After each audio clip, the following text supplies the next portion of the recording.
നമുക്ക് പത്രവിശേഷങ്ങളിലേക്ക് പോകേണ്ട സമയമാകുന്നു. നിരവധി പത്രങ്ങൾ ഒരുങ്ങിയിരിപ്പാണ്. ഇതൊക്കെയാണ് പ്രധാന വാർത്തകൾ. നോക്കണം വരികൾക്കിടയിലൂടെ.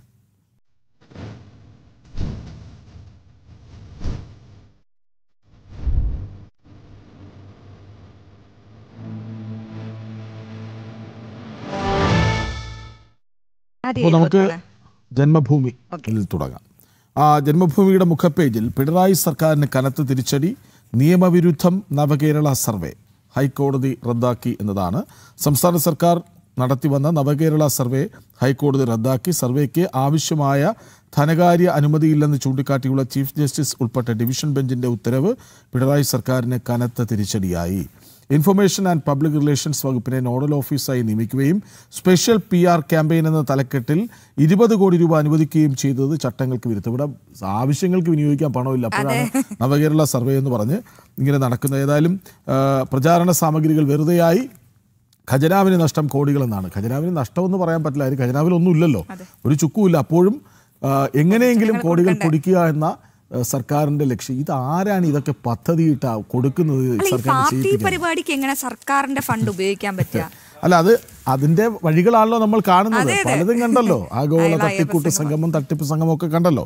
ശരി, അതാണ് പ്രധാനപ്പെട്ട വാർത്തയായി നൽകുന്നത്. മറ്റൊരു വാർത്ത, ശബരിമലയിൽ സർക്കാരിനെതിരെ BJP പ്രക്ഷോഭത്തിന് എന്നാണ്. കാരണം പ്രക്ഷോഭത്തിന് എന്നുള്ളത് ഒരു പുതിയ കാര്യമല്ല, ഇങ്ങനെ കണ്ടിന്യൂസ് ആയി പ്രക്ഷോഭം BJPയുടെ ഭാഗത്തു നിന്ന് ഉണ്ടാകുന്നുണ്ട്. പക്ഷേ ഇത് പ്രക്ഷോഭം കടുപ്പിക്കലിൻ്റെ അടുത്ത ഘട്ടമാണ് എന്ന് വേണം മനസ്സിലാക്കാൻ.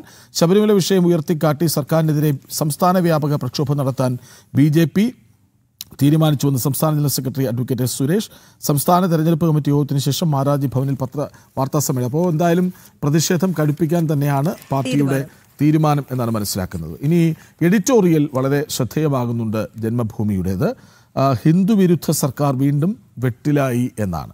അതായത് ശബരിമലയിൽ പ്രായഭേദമന്യേ സ്ത്രീകൾക്ക് പ്രവേശനം അനുവദിക്കണമെന്ന കോടതി വിധിക്കെതിരായ പുനഃപരിശോധനാ ഹർജികൾ സുപ്രീം കോടതി പരിശോധിക്കുമ്പോൾ വെട്ടിലാകുന്നത് സംസ്ഥാന ഇടതുമുന്നണി സർക്കാരാണ്. നമ്മൾ കഴിഞ്ഞ ദിവസം ഇത് പറഞ്ഞതാണ്.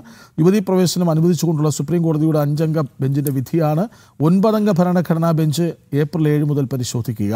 അങ്ങനെ വന്നാൽ സർക്കാർ എന്ത് നിലപാട് സ്വീകരിക്കും? തെരഞ്ഞെടുപ്പ് കഴിയും വരെ നീട്ടി പോകാനാവില്ലല്ലോ. തെരഞ്ഞെടുപ്പിന് മുൻപ് തന്നെ മറുപടി പറഞ്ഞേ മതിയാവൂ, നിലപാട് വ്യക്തമാക്കിയേ മതിയാവൂ, എഴുതി കൊടുക്കുകയും വേണം. അപ്പോൾ വലിയ ആശയക്കുഴപ്പത്തിലേക്ക് പോവുകയാണ്. ഒരേ സമയം വിശ്വാസികളെ കബളിപ്പിക്കുകയും അവരുടെ പിന്തുണ തേടുകയും വേണം.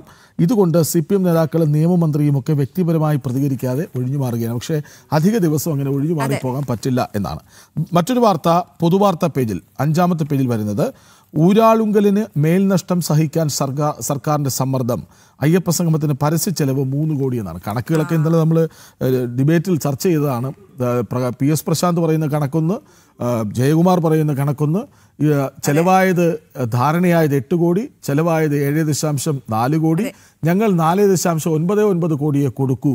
ചില ചെരുപ്പിനൊക്കെ 299 രൂപ എന്നൊക്കെ പറയുന്നത്. ഏറ്റവും വലിയ വിരോധാഭാസം പറയുന്നത് ഇനി സ്പോൺസർഷിപ്പിലൂടെ പണം കണ്ടെത്തും അത്ര. ഇനിയും സ്പോൺസർ നടന്ന കാര്യമാണ്. കാരണം വലിയ ആളെ പറ്റിക്കാൻ, വലിയൊരു അയ്യപ്പ ഭക്തരോട് ഞങ്ങൾ ചേർന്ന് നിൽക്കുന്നതൊക്കെ കാണിക്കാൻ വലിയൊരു സംഗമം നടത്തി പൊളിഞ്ഞ് പാളിഷായി പിരിഞ്ഞു പോയിട്ടും രാത്രി അത്താഴം കൊടുത്തു എന്ന് കണക്ക് വരെ കൊടുത്ത ടീമാണ്. കട്ടിലിന് എത്രയാണ് വില? ഇതൊക്കെ കാണാൻ പോലും ഇല്ല പലതും. അപ്പോൾ എന്താണ് ഇവർ ലക്ഷ്യം വെക്കുന്നത് എന്ന് വ്യക്തമാണ്. അപ്പോൾ ഇതാണ് ജന്മഭൂമിയിൽ പ്രധാനപ്പെട്ട വാർത്തകളായി വരുന്നത്. നമുക്ക് മാതൃഭൂമി കൂടി ഒന്ന് വായിച്ചിട്ട് അശ്വതിയിലേക്ക് വരാം എന്ന് തോന്നുന്നു. അല്ല, മനോരമയും കൂടി. യെസ്, മാതൃഭൂമി എന്താ നോക്കാം. മാതൃഭൂമി, നെടുമങ്ങാട് ജില്ലാ ആശുപത്രിയിൽ വീണ്ടും ചികിത്സാ പിഴവ്, പ്രസവ ശസ്ത്രക്രിയക്കിടെ കുഞ്ഞു മരിച്ചു. നമ്മളിപ്പോഴും ആ വാർത്ത നൽകിയതാണ്. സംഭവത്തെ തുടർന്ന് ആശുപത്രിയിൽ നിന്ന് പുറത്തേക്ക് കയറുന്ന ഗൈനക്കോളജിസ്റ്റിനെ നാട്ടുകാർ തടഞ്ഞുവെച്ചു എന്നാണ്. ആ ഗൈനക്കോളജിസ്റ്റിനാണ് ഇപ്പോൾ ചുവപ്പ് പരവതാനി വിരിച്ച് സംരക്ഷണം ഒരുക്കി കുടപിടിക്കാൻ സർക്കാർ നീങ്ങുന്നത് എന്ന് തോന്നുന്നത്. ശരി, ഇനി സർവേ പാളി എന്ന വാർത്തയും വളരെ പ്രാധാന്യത്തോടെ നൽകുന്നുണ്ട്.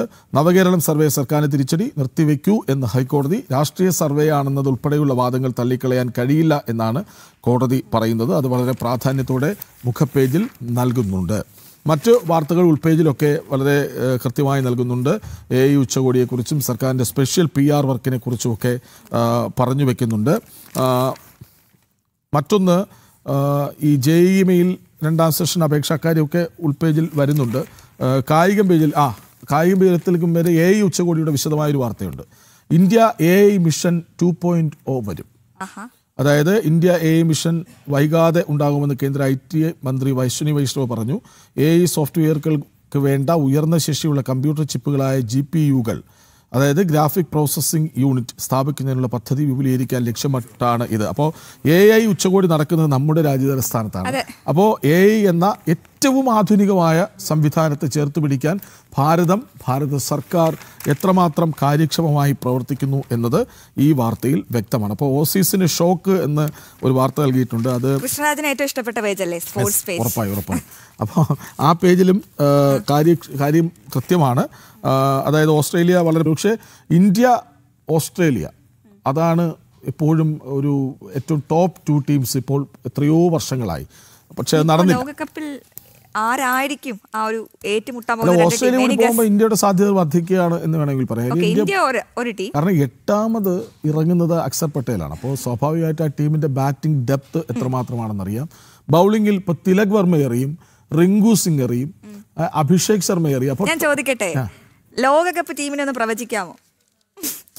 അങ്ങനെ അതിനുള്ള സമയമായില്ല എന്ന് വേണമെങ്കിൽ കരുതാം. കാരണം ടീമിൽ ഇപ്പോൾ ഓസ്ട്രേലിയ പുറത്തായെങ്കിൽ പോലും ഓസ്ട്രേലിയ നല്ല പ്ലേയേഴ്സ് ഒത്തിരി ഉണ്ടല്ലോ, മിച്ചൽ മാർഷ് അടക്കമുള്ളൂ. അപ്പോൾ മലയാള മനോരമയിലേക്ക് കൂടി വളരെ പെട്ടെന്ന് വരാം. അയ്യപ്പ സംഗമം വീഴ്ച സംബന്ധിച്ച് ദേവസ്വം ബോർഡ് കണക്കിൽ പാളി എന്നാണ്.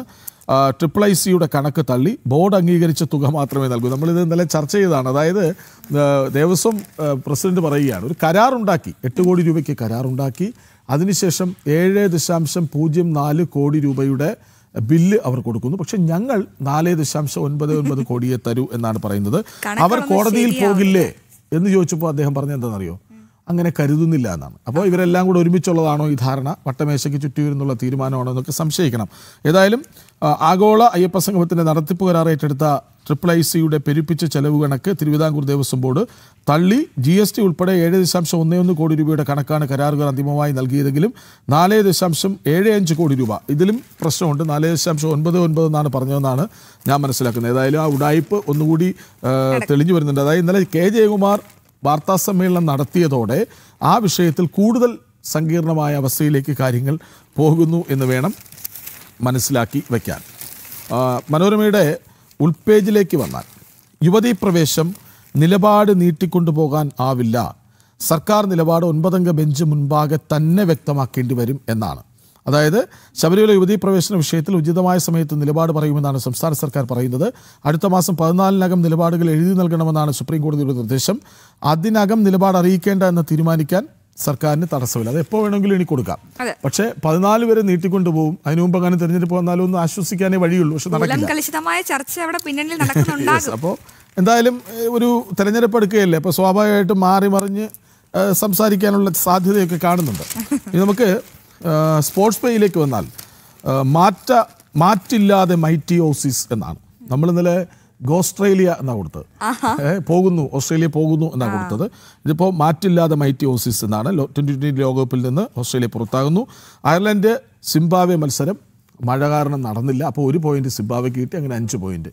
ഇനി ഓസ്ട്രേലിയ അടുത്ത മത്സരം ജയിച്ചാലും നോ ചാൻസ്, 4 പോയിന്റേ ആവുള്ളൂ. അപ്പോൾ ശ്രീലങ്കയും കയറി, സിംബാബ്വെയും കയറി. നോക്കൂ, ഓസ്ട്രേലിയ പോലൊരു world champion, world class team, ആ ടീം സിംബാബ്വെയോട് തോക്കുന്നു, ശ്രീലങ്കയോട് തോക്കുന്നു, പുറത്തേക്ക് പോകുന്നു. വേറെ ഒന്നും അവർക്ക് ഇനി ചെയ്യാനാകുന്നില്ല എന്നതാണ്.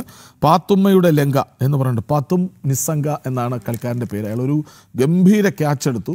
അതുപോലെ തന്നെ മികച്ച ബാറ്റിംഗ് പ്രകടനം പുറത്തെടുത്ത് ടീമിനെ വിജയത്തിലെത്തിക്കുകയും ചെയ്തു. നിർഭയനായ ബാറ്റർ ശ്രീലങ്കയുടെ പാത്തും നിസ്സംഗ അത്ര നിസ്സാരക്കാരനല്ല എന്ന വാർത്തയും നൽകുന്നുണ്ട്. ഇനി അശ്വതിയുടെ ഊഴമാണ്. 3-4 പത്രം കയ്യിലിരിപ്പുണ്ട്. ശരി, 3 പത്രമേ ഉള്ളൂ, മതിയല്ലോ. കേരള കൗമുദിയാണ്. കേരള കൗമുദി പറ്റി പറയുമ്പോൾ ഞാൻ ആദ്യം തന്നെ പറയട്ടെ, കാഴ്ചയില്ലാത്തവർക്ക് വേണ്ടി അവരോട് QR കോഡ് കൊടുക്കുന്നുണ്ട്. അതായത് വാർത്തകൾ ശബ്ദരൂപത്തിൽ കേൾക്കാൻ വേണ്ടിയിട്ട്. അത് വളരെ മികച്ചൊരു കാര്യമാണ്. ഇതിലെ ഏറ്റവും പ്രധാനപ്പെട്ട വാർത്ത, ഇന്ത്യ ഫ്രാൻസ് സുപ്രധാന കരാറുകൾ, ഇരട്ട നികുതി ഒഴിവാക്കി, 114 റാഫേൽ വിമാനങ്ങൾക്ക് കരാറായി. അതായത് നരേന്ദ്രമോദി ഈ കൂടിക്കാഴ്ചയ്ക്ക് ശേഷം പറഞ്ഞത്, ഇന്ത്യ ഫ്രാൻസ് ബന്ധം ആഗോളതലത്തിലെ തന്ത്രപരമായ പങ്കാളിത്തമാണ്. അത് അർത്ഥവത്താക്കുന്ന തരത്തിലാണ് ഇപ്പോൾ പുതിയ തീരുമാനങ്ങൾ ഇരു രാജ്യങ്ങളും എടുത്തിരിക്കുന്നത്. ആ ചിത്രം നോക്കൂ, മാക്രോണും മോദിയും കൈപിടിച്ച് നിൽക്കുന്ന മനോഹരമായ ഒരു മോദി മാക്രോൺ റൊമാൻസ് എന്ന് തന്നെ പറയാം. എന്തായാലും ഇതിൽ ഏറ്റവും പ്രധാനപ്പെട്ടതായിട്ട് എടുത്തു പറയേണ്ടത്, ഫ്രാൻസിലെ വിവേകാനന്ദ കേന്ദ്രം ഒരുങ്ങുന്നു ഒരു ഭാരതീയന്റെ പേരിൽ.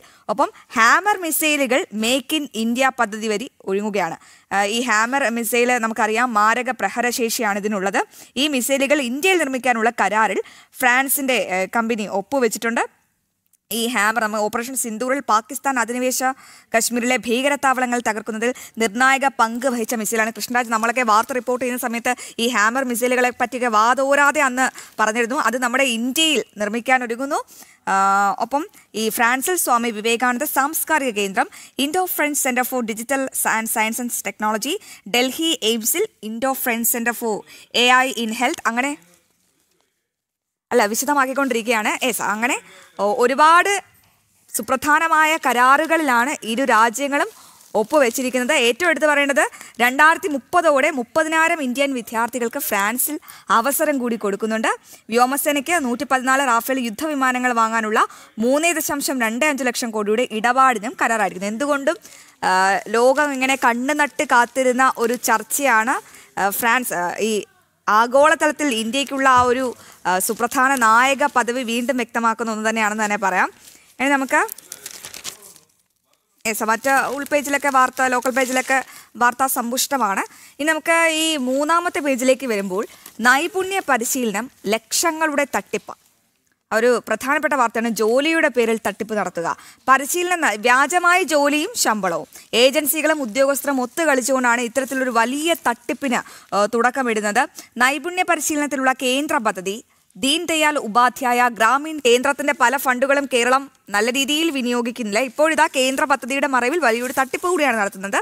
62 ഓഫീസുകളിലാണ് ഈ ഓപ്പറേഷൻ സ്കിൽ ഗാർഡ് എന്ന പേരിൽ വിജിലൻസ് കഴിഞ്ഞ ദിവസം റെയ്ഡ് നടത്തിയത്. അതിൽ ഗുരുതര ക്രമക്കേടുകളാണ് കണ്ടെത്തിയത്. അതും ഈ പദ്ധതി നിർവഹിക്കേണ്ട ഈ ഏജൻസികളും ഉദ്യോഗസ്ഥരും, അതായത് കിണ്ണം കട്ട കള്ളൻ ഇതിനകത്ത് തന്നെ ഉണ്ടെന്നാണ് ഏറ്റവും പ്രധാനപ്പെട്ട വിഷയം. എന്നാലും തട്ടിപ്പുകളെ കുറിച്ച് വിശദമായ അന്വേഷണം അതിലേക്ക് വലിയ രീതിയിൽ ഞാൻ പോകുന്നില്ല. ഉൾപേജ് എഡിറ്റോറിയൽ നല്ലൊരു ഇതിലാണ്. AI വിപ്ലവത്തിനൊരുങ്ങി ഇന്ത്യ, നേരത്തെ കൃഷ്ണരാജ് സൂചിപ്പിച്ച വാർത്തയാണ്. ആഗോള കമ്പനികൾ ഭാരതത്തിലേക്ക് എത്തുന്നു. അപ്പോൾ ഭാരതവും ആ AIക്കൊപ്പം വളരുകയാണെന്ന് തന്നെ പറയാം. നിർമ്മിത ബുദ്ധിയെ സ്വീകരിക്കുകയാണ് ഭാരതം. AI മിഷൻ 2.0 ഉടൻ $10,000 കോടി AI നിക്ഷേപത്തിന് അദാനി ഗ്രൂപ്പ് കൂടി ഭാരതത്തിൽ ഒരുങ്ങുന്നു. അപ്പോൾ എന്തുകൊണ്ടും ഒരുപാട് പേർക്ക് തൊഴിൽ സാധ്യതയാണ്.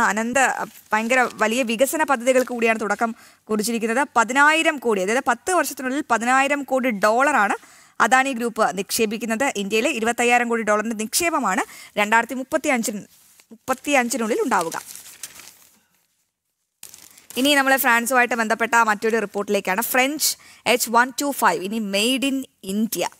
അത് വളരെ സ്വാഗതാർഹമായ തീരുമാനമാണ്. കാരണം ഡിഫൻസിനോടൊക്കെ താല്പര്യമുള്ളവർക്ക് അറിയാം ഈ H125ൻ്റെ പ്രത്യേകത. എവറസ്റ്റ് കീഴടക്കിയ ഏക ഹെലികോപ്റ്ററാണ്. അതാണ് നമ്മുടെ ഇന്ത്യയിൽ ഇനി ഒരുങ്ങുന്നത്. അപ്പോൾ ഏറ്റവും ഭാരം കുറഞ്ഞ ഹെലികോപ്റ്ററാണ്. ഇത് ഏറ്റവും കൂടുതൽ വിറ്റഴിയുന്ന ഒരു ഹെലികോപ്റ്റർ കൂടിയാണ്. അപ്പോൾ എന്തുകൊണ്ടും ഇത് വളരെ സ്വാഗതാർഹമായ തീരുമാനമാണ്. കാരണം 1000 കോടി രൂപയിലധികമാണ് നിക്ഷേപം പ്രതീക്ഷിക്കുന്നത്. വൈദഗ്ധ്യമുള്ള കഠിനാധ്വാനികളായ യുവതലമുറയ്ക്ക് ഇത് വലിയ രീതിയിലുള്ള തൊഴിലവസരങ്ങൾ സൃഷ്ടിക്കുമെന്നാണ് പ്രതിരോധ മന്ത്രിയുടെ പ്രതികരണം. അപ്പോൾ നരേന്ദ്രമോദി പറയുന്നത് എവറസ്റ്റിന്റെ ഉയരങ്ങളിലേക്ക് പറക്കാൻ കഴിവുള്ള ലോകത്തിലെ ഏക ഹെലികോപ്റ്റർ ഇവിടെ നിർമ്മിച്ച് നോക്കൂ, ലോകമെമ്പാടും വിതരണം ചെയ്യാനാണ് ഭാരതം ഒരുങ്ങുന്നത്. അതാണ് കേരള കൗമുദിയിലെ പ്രധാനപ്പെട്ട വാർത്തകൾ. മുഖ്യമന്ത്രിയുടെ ചിത്രമൊക്കെ ലാസ്റ്റ് കൊടുത്തിട്ടുണ്ട്. അതിലെ ഏറ്റവും പ്രധാനപ്പെട്ട വാർത്ത ആന്റണി രാജുവിൻ്റെയാണ്. 34 വർഷം പഴക്കമുള്ള അണ്ടർവെയർ കേസ് എന്ന് തന്നെ പറയാം. അപ്പീൽ തള്ളി. ആന്റണി രാജുവിൻ്റെ അയോഗ്യത തുടരും. അതായത് അദ്ദേഹത്തിന് ഇപ്പോൾ 71 വയസ്സായി. 3 വർഷം ജയിലിൽ തുടരണമെന്നാണ് കോടതി പറഞ്ഞിരിക്കുന്നത്. അപ്പോൾ ആ ശിക്ഷ മരവിപ്പിക്കാൻ സാധിക്കില്ല. അപ്പോൾ ജയിലിൽ പോയാലും പിന്നെ 6 വർഷം കഴിഞ്ഞ് ഇനി അടുത്ത തെരഞ്ഞെടുപ്പിൽ മത്സരിക്കാനും പറ്റുള്ളൂ. അപ്പോഴേക്കും പൊളിറ്റിക്കൽ റിട്ടയർമെൻറ്റ് കാലമായി. അപ്പോൾ ആന്റണി രാജുവിൻ്റെ രാഷ്ട്രീയ ഭാവി രാഷ്ട്രീയ ഭാവി ആവിയായി. ഇന്നത്തെ പത്രവിശേഷങ്ങൾ ഇംഗ്ലീഷിൽ ജസ്റ്റ് ഒന്ന് വായിച്ചു നോക്കാം. ഇംഗ്ലീഷ് നമ്മൾ നേരത്തെ ചർച്ച ചെയ്ത വാർത്തയാണ്. അതുകൊണ്ട് ഞാൻ ജസ്റ്റ് ഒന്ന് ഹെഡ് വായിക്കാം. Def tech ties with France get a boost as Modi hosts Macron. അതായത് ഫ്രാൻസ് ഇന്ത്യ സൗഹൃദം കൂടുതൽ വളരുന്നു. ഡിഫൻസിലും അതായത് പ്രതിരോധ മേഖലയിലും സാങ്കേതിക മേഖലയിലും കൂടുതൽ കൈകോർക്കുന്നു. അപ്പോൾ കൂടുതൽ പ്രതീക്ഷകൾ, കൂടുതൽ വികസന സാധ്യതകൾ, കൂടുതൽ കരാറുകൾ. ഫ്രാൻസ് മാക്രോണിൻ്റെ വൈഫും എത്തിയിരുന്നു. ആ ചിത്രമാണ് അവർ കൊടുത്തിരിക്കുന്നത്.